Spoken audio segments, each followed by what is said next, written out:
So nabot nang akong parcel karon, Christmas decor gyapon ni.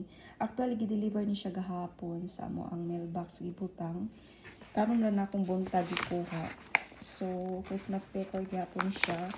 Na isa ka batch na lang, isa kang kabuok nga wala pa na deliver. Ining ko i-deliver karon. So mo siya. Duha ni kabuok nga order gidungan og deliver. So first mo ni siya table runner.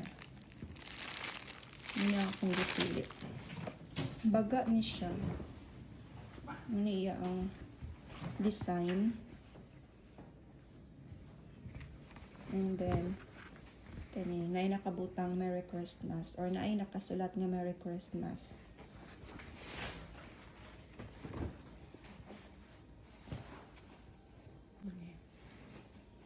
Isig katumoy niya na naay nakabutang Merry Christmas.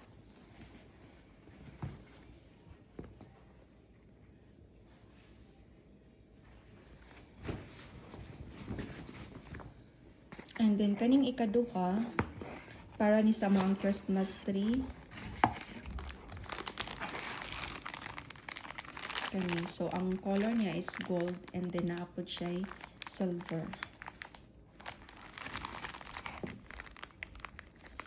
So, mura to, and then, ang isa ka last batch nga i-deliver karon is katong underneath para sa Christmas tree. So, thank you. Bye-bye!